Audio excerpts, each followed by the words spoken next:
décision sans me consulter, car ils vont continuer à accumuler péché sur péché. Est-ce que vous êtes avec moi? Donc c'est que, parce qu'il ne faut pas te borner que non, il a effacé. Oui, il a effacé.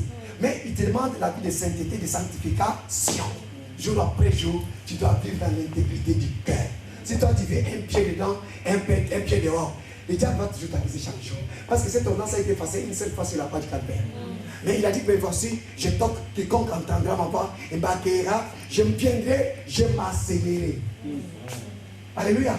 Dans les quiconque, nous avons deux voies. Ou tu l'acceptes, tu vis la vie éternelle, ou tu les rejettes, tu vas vivre l'enfer éternel. Alléluia. Amen. Amen. Parce que la Bible ne se contredit pas. Oui, il a effacé. Mais il te montre dans la Bible comment tu dois marcher. Il a dit à Abraham, Abraham, mon serviteur, marche au devant de ma face avec l'intégrité du cœur.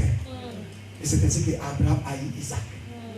Mais si toi tu veux cajoler les péchés, tu vis dans l'adultère, tu vis dans l'ivrognerie, tu vis dans les mensonges, tu vis dans les vols, et tu vas venir, oh non Seigneur, Seigneur, non, tu vas d'abord te répandre. Il dit, je connais tes œuvres, je connais ton courage, mais ce que j'ai contre toi, tu as abandonné ton premier amour.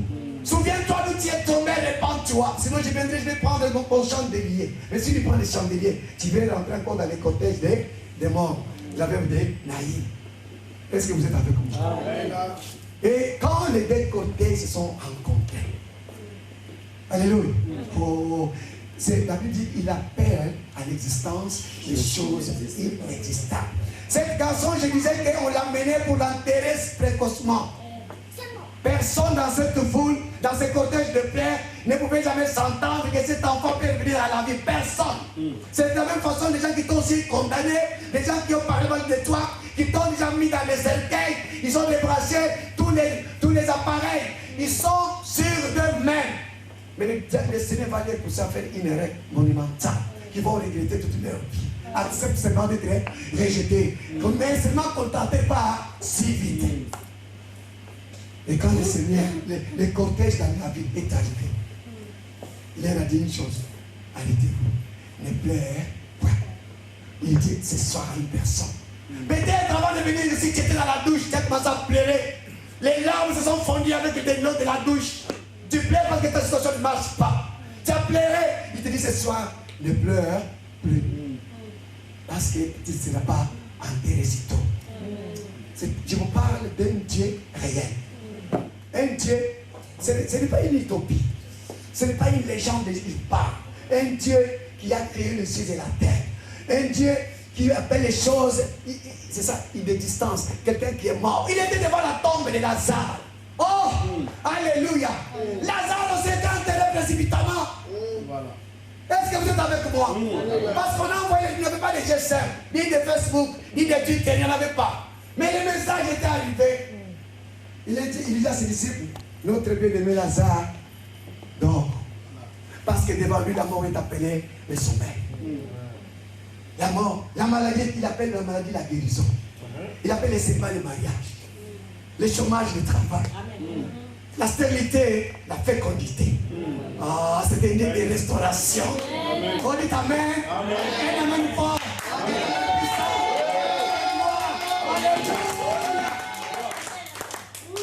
La Bible déclare que quand il est arrivé, le père il a touché le cercueil. Parce que je vous ai dit, l'enterrement, c'est lorsqu'on va mettre la terre. Ce cercueil n'était pas encore arrivé non plus dans la terre. C'était à la croisée du chemin. Parce que le Seigneur peut te bénir tout de suite là. Tout comme il peut te bénir aussi demain. Mais ce qui est important, c'est qu'il attend ton tour. Il va toujours te bénir. Alléluia. Alléluia. Alléluia. Et lorsqu'il a touché les cercueils, la Bible déclare que les gens qui tenaient les cercueils se sont arrêtés. Par quelle puissance? La puissance de l'homme de Galilée. Et aujourd'hui, ce soir, il fait arrêter les cortèges de mort de ta famille qui t'a mené vers les cimetières pour t'enterrer au nom de. Au nom de. Il a dit stop. Il a stoppé. Il a imposé la main. Et le jeune homme est revenu à la vie. Concernant Lazare que vous disiez tantôt, n'est-ce pas qu'ils nous ont dit, Seigneur, Seigneur, si tu avais été là, ils sont en train de parler dans le passé antérieur. Alléluia. Passé antérieur. Si tu avais été là, Nous savons que c'est trop tard. Si tu avais été là quand même, notre frère, alors dans d'autres termes, il voulait prendre Jésus comme menteur. C'est que l'amour de Jésus envers Lazare n'était pas correct non plus. Parce qu'ils avaient envoyé le messager. Le Seigneur a écouté le message, la nouvelle. Il a résisté ça. Mais il ne voulait pas que Lazare soit enterré précocement. Il fallait que Lazare puisse venir mourir au jour que lui-même Dieu voudra. Amen, amen. Amen. Il pose la question, où l'avez-vous enterré? Où l'avez-vous mis? Où l'avez-vous mis? Laissez la servante de Dieu passer devant. Apôtre, il peut passer devant. C'est apôtre Dieu. Où l'avez-vous mis?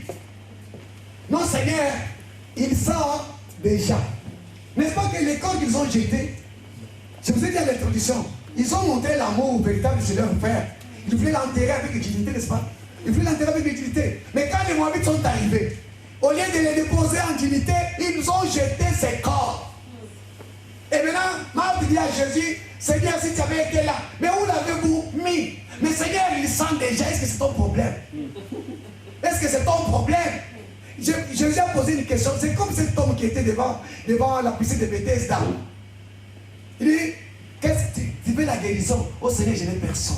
Seigneur peut te demander, est-ce que tu veux la guérison? Est-ce qu'il avait besoin de la guérison? Dis seulement Amen. Et beaucoup de gens passent à côté de l'émission comme ça. Où l'avez-vous mis? Seigneur, il sent déjà. Je vous dis que celui-là, il amène les choses inexistables à l'existence.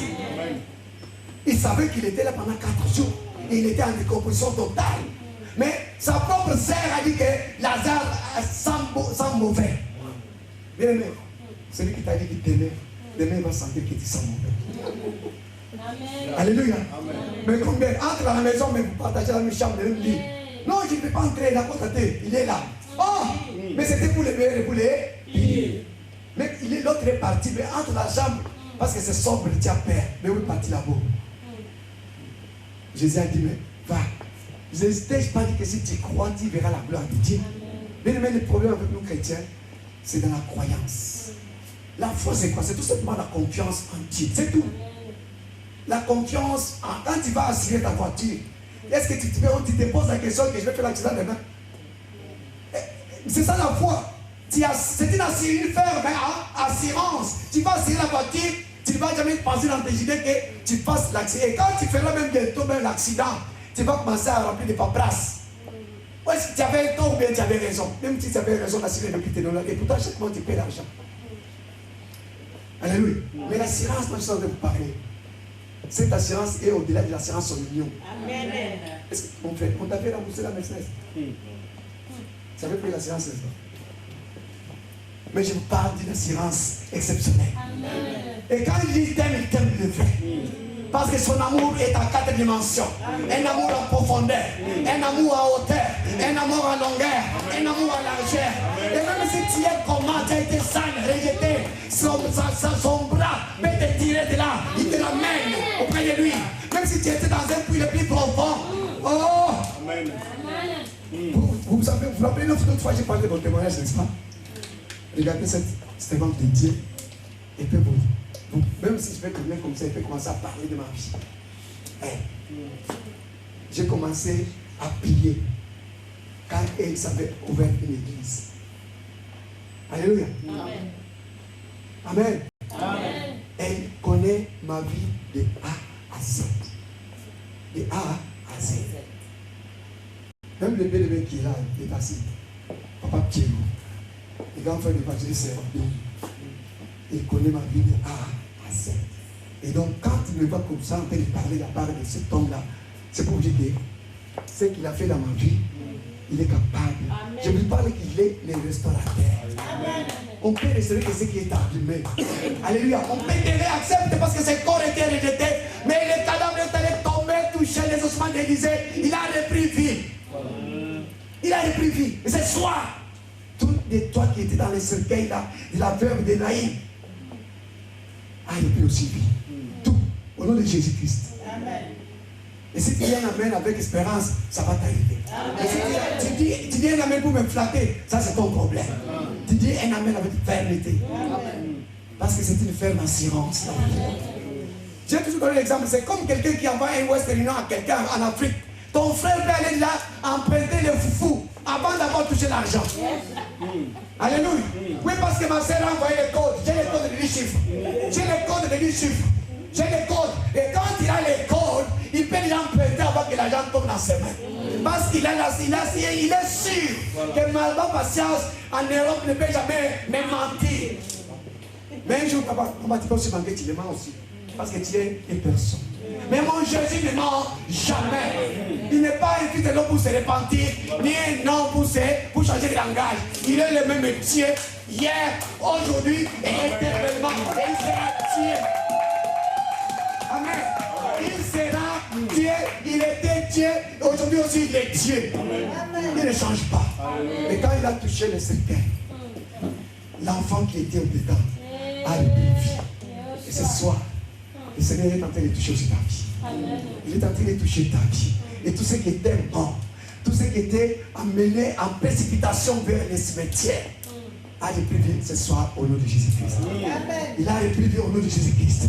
Toutes ces choses ont repris vie au nom de Jésus-Christ. Un jour, il y a eu un homme appelé Paul. Alléluia. Cet homme n'avait rien fait. Jésus a dit, moi qui suis le bon père, j'ai subi ces choses.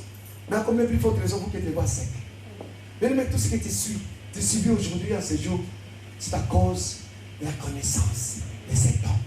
Paul a dit, les choses qui étaient pour moi comme un gain sont devenues comme une perte à cause de la connaissance de cet homme de Galilée.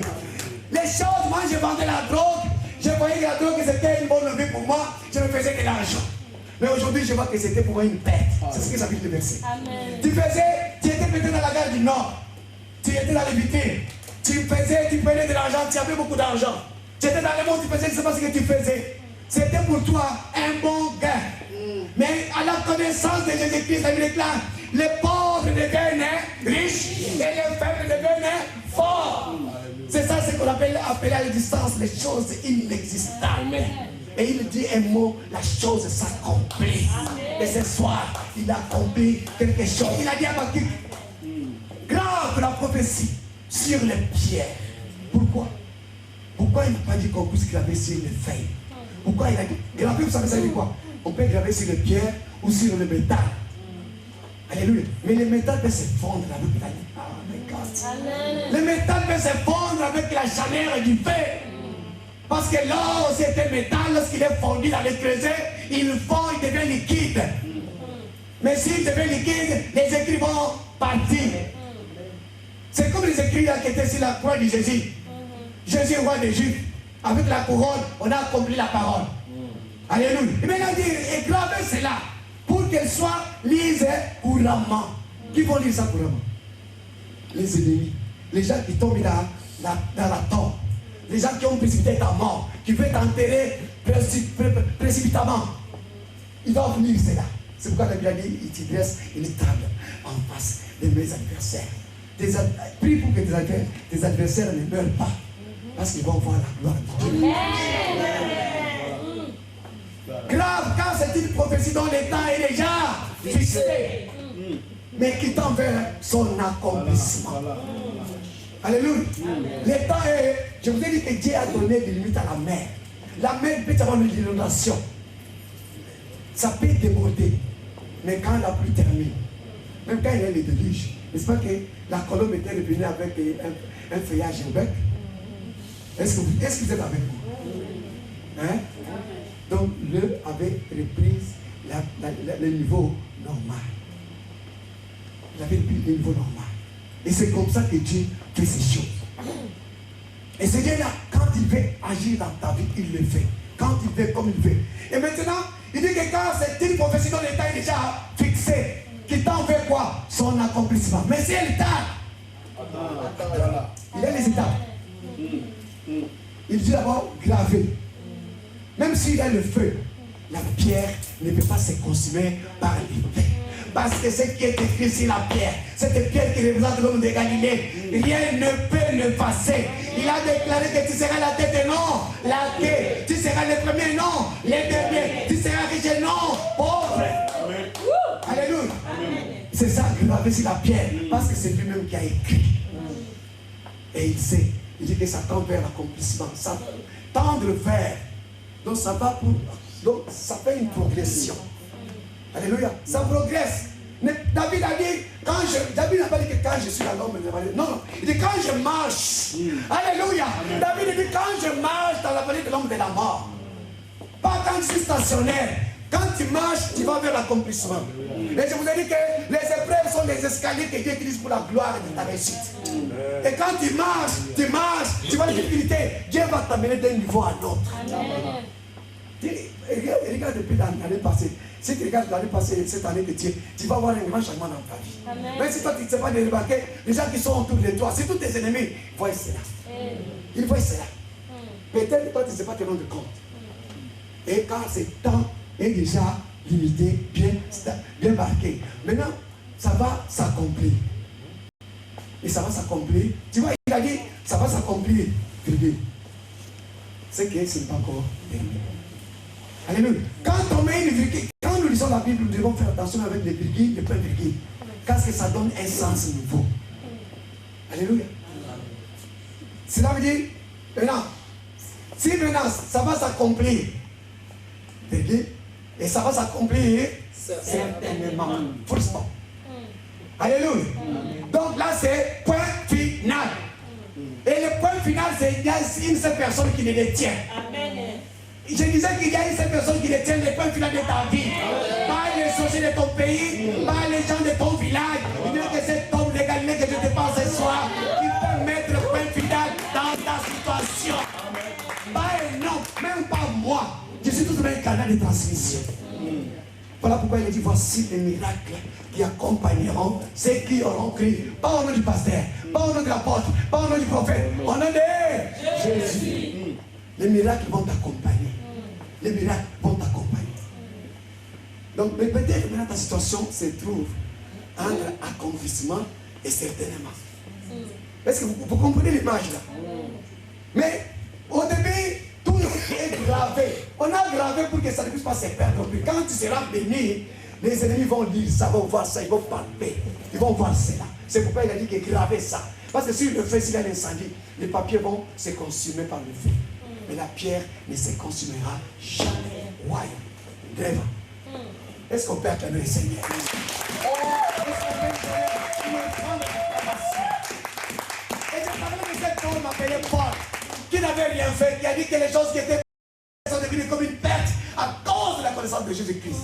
Cet homme était arrêté pour rien. Bien aimé, ta figure telle que tu es là, quelqu'un, tu ne le connais même pas, il te hait. Ah oui. Volontairement, il est involontaire. Vous savez, rien à Inaïou.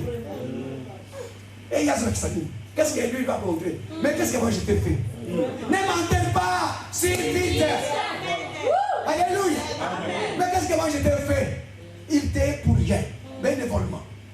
Et cet homme de Paul était aussi arrêté comme ça à cause de Jésus-Christ. La Bible déclare, ils l'ont embarqué pour l'amener. Lui-même a demandé, ils ont passé à faire des juments. Il a dit, je vais aller parler devant César. Je veux voir, il a dit non, j'en ai marre avec tous ces petits postes, je veux voir votre sommet.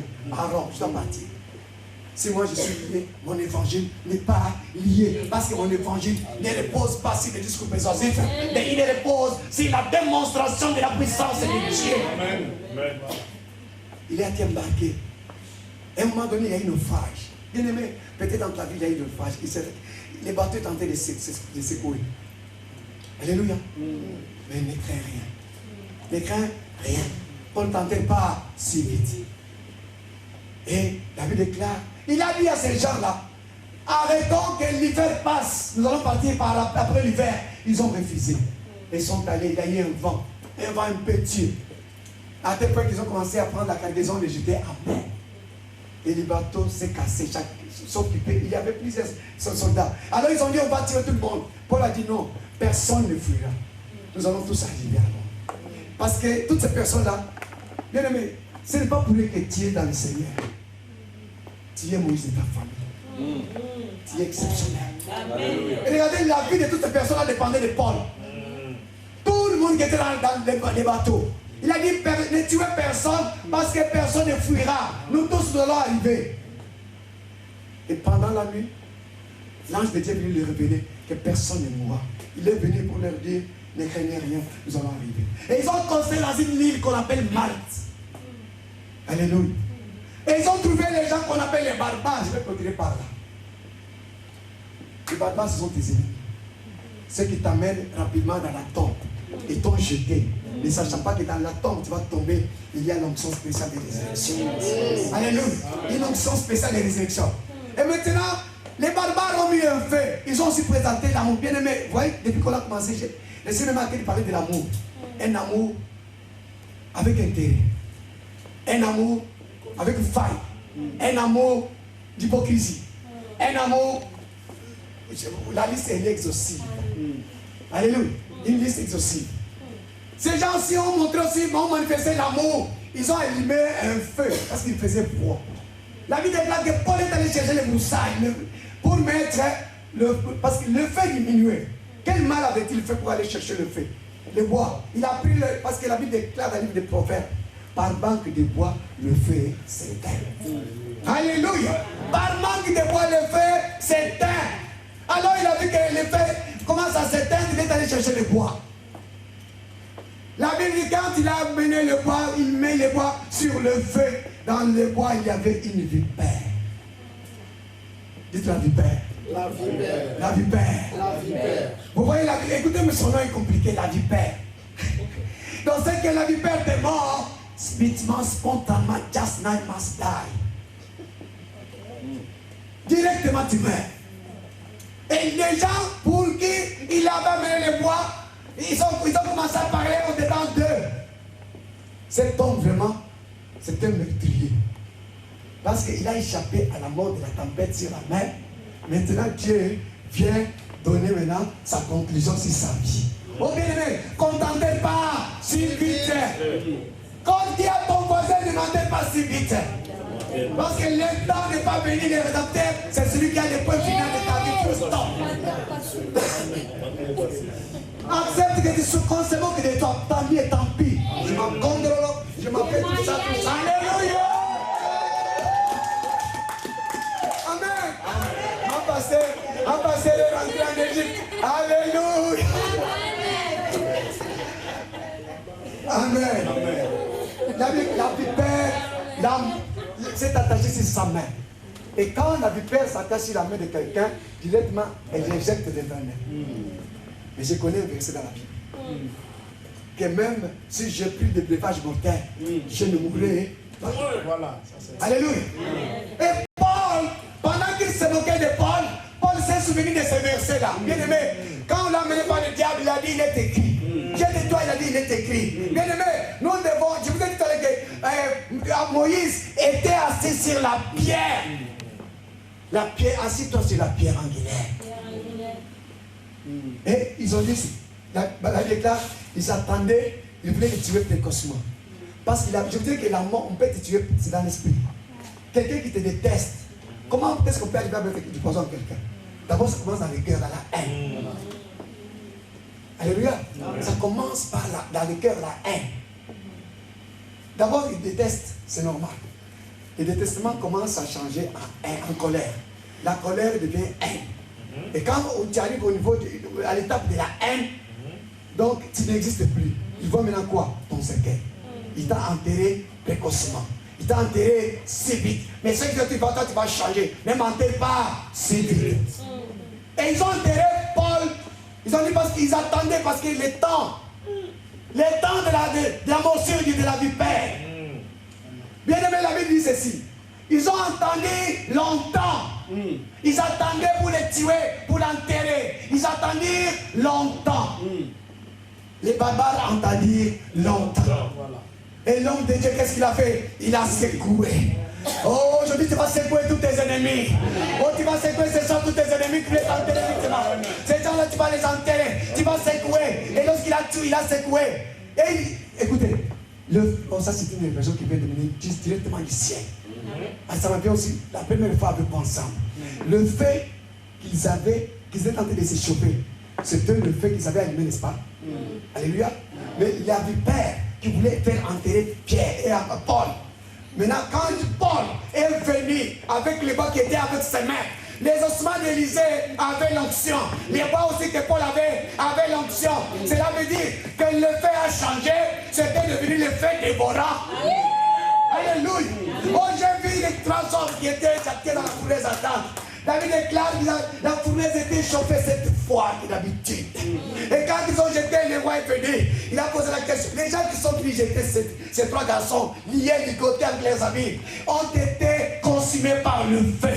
Mais la Bible me dit, les rois attendaient aussi longtemps pour voir les gens aussi mourir. Ils n'attendaient ni cris, ni pleurs, parce qu'il s'est passé quelque chose d'inexplicable. Il a regardé les temps. Personne n'a approché. Il s'est approché. Écoutez bien, ouvrons la parenthèse. La Bible dit que c'est les gens qui ont allé jeter Shadrach, Meshach et Abednego ont été consumés par le feu. Mais pourquoi lui il est venu voir? Il n'était pas consumé par le feu. Alléluia.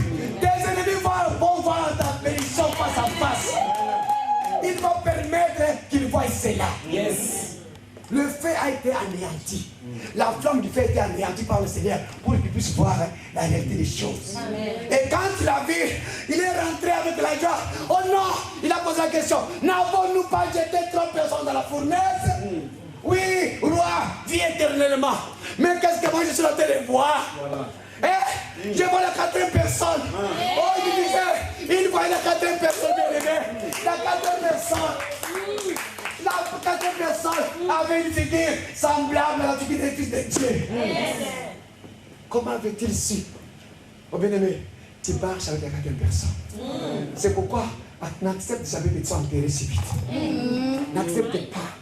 Ne fais pas un petit comme le roi Joas. Au lieu de tirer plusieurs flèches, il a tiré 3 fois. Non. Il a perdu. Il a perdu. Tire. Parce que le diable est venu pour dérouler, égorger et détruire. Que Dieu vous bénisse.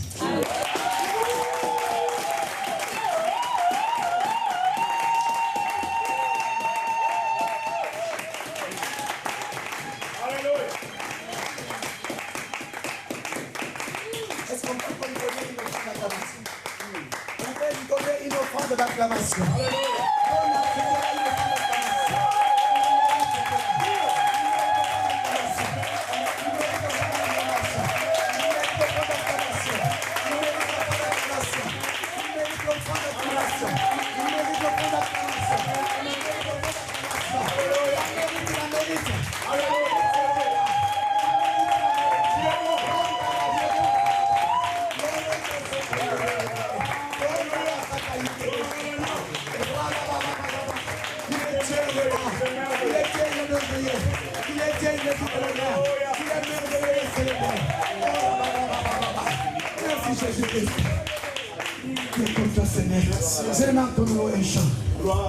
Nous sommes rentrés de la prière.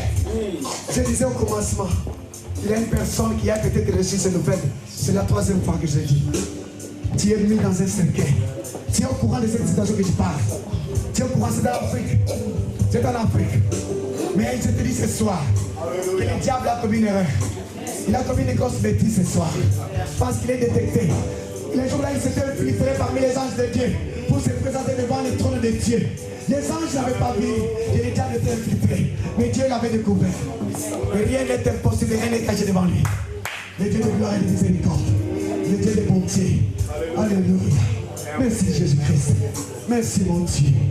Tu es bon Dieu merveilleux. Oh Seigneur, merci. Merci mon Dieu, mon roi.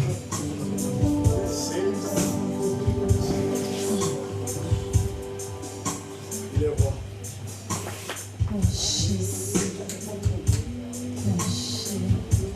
Soyez dans la suite de la prière, bien-aimés.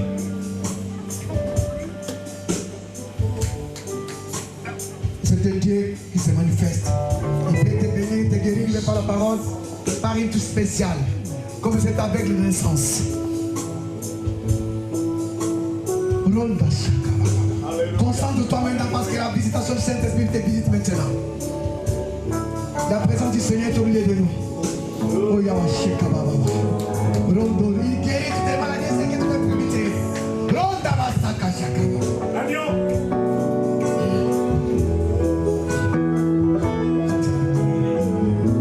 Oh, merci Jésus.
Tango.